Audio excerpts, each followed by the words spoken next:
Hi, everybody, and welcome to another episode of what I call a Sunday Sermon on Monday. My name is Danny Bader, and what I do each week is I take a look at the gospel and I reflect on what it means to me and offer you some things as well as to what it might mean for you and maybe some things that you'll do with it this week out in the world, maybe some things that you'll experiment with. So it's a reading from the gospel according to Luke. Jesus came down with the 12 and stood on a stretch of level ground with a great crowd of his disciples and a large number of the people, all from Judea and Jerusalem and the coastal towns of Tyre and Sidon. And raising his eyes towards his disciples, he said, "Blessed are you who are poor, for the kingdom of God is yours. Blessed are you who are now hungry, for you will be satisfied. Blessed are you who are now weeping, for you will laugh. Blessed are you when people hate you, and when they exclude and insult you, and denounce your name as evil on account of the Son of Man. Rejoice and leap for joy on that day. Behold, your reward will be great in heaven, for their ancestors treated the prophets in the same way. But woe to you who are rich, for you have received your consolation. Woe to you who are filled now, for you will be hungry. Woe to you who laugh now, for you will grieve and weep. Woe to you when all speak well of you, for their ancestors treated the false prophets in this way."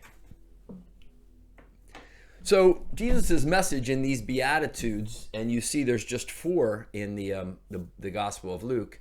There's 8 in Matthew's Gospel. And there's an awful lot of information out there if you want to take a look as to what's the difference. For me, the difference really didn't mean a lot. For me, it was really just about the message. What is this reading saying to us right now? And for me, it's really about, Jesus is offering everybody there a choice. To me, it's that simple.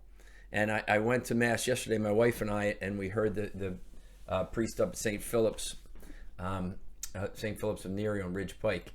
He gave a great sermon, and he said for him, too, it was coming back to the basics. He said, whether you play golf and you just have to change your grip a little bit, or whether you're shooting basketball, or he made some analogies to sports, that sometimes you come back to the basics. And I think in life, especially as Christians, we have the basics. Jesus' message is spelled out very, very deliberately for us and very clearly. And then it comes down to our choice. And the choice is really, how do we live as human beings in this world with all of its temptation and with all of its worldly possessions and those things, versus how do we live based on our spiritual nature? And I don't think, to me, it's not one or the other. It's that the foundation is your spiritual.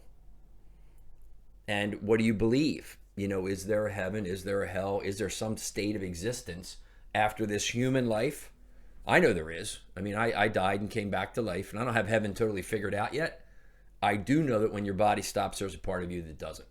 I believe it's the soul, and it continues on.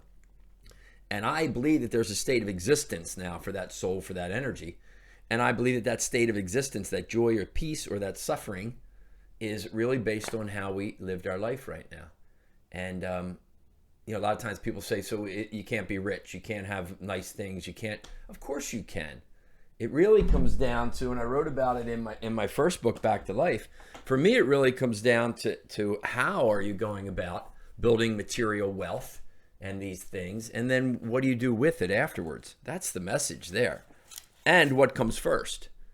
Does your pursuit of material wealth and all of that stuff come first? As he talks about here, those of you that are happy, those of you that are full right now, those of you that are rich, are you putting yourself first in this world, or are you putting others first? And I think that's the key.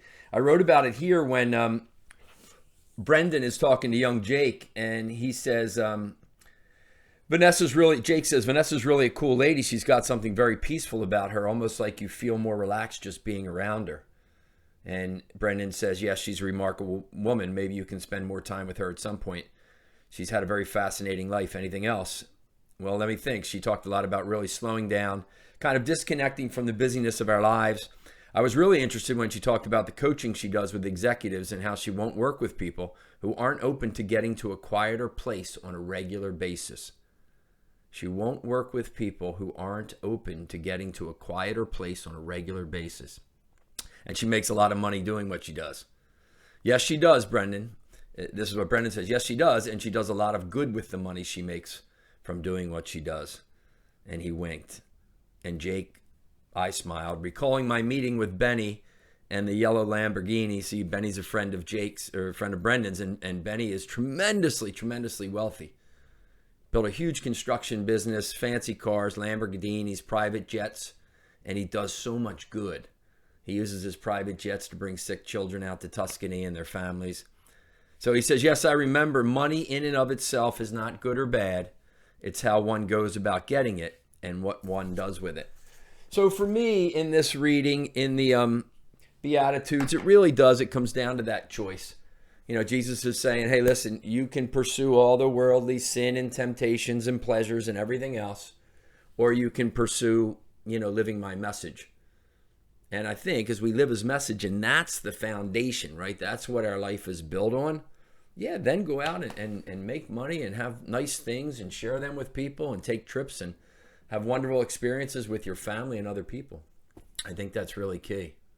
It comes down, I think, too, to something that I came across recently called Pascal's wager.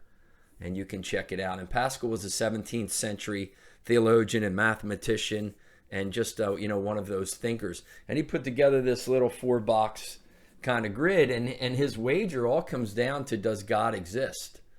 And the way he puts it, and he says this: if you believe that God exists and when you die he doesn't, well, nothing happens. If you don't believe that God exists and you live from that perspective and you die and nothing happens and there is no God, well, then nothing happens. And here's where he gets you.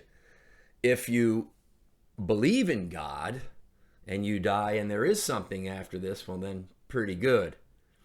If you don't believe in God and you live your life according to that, the pursuit of all the material, and you die and there is something else, well, that's a different story. So check out Pascal's wager too. I thought that was pretty interesting. So, until next time, I would just offer you to consider, like I did. I'm never here to tell you anything or judgment or any of that. That's ridiculous. But just to offer you, that consideration. Where is my primary focus of my energy? Is it on Jesus's teachings and the pursuit of my spiritual self, and then the pursuit of the world? Jobs, books, money, cars, all those things. Just kind of which how do you have that, I guess, is the question that I know I ask myself, and maybe you want to ask yourself as well. So listen, have a great week. And until next time, God bless and get out there and help people as best you can. See ya.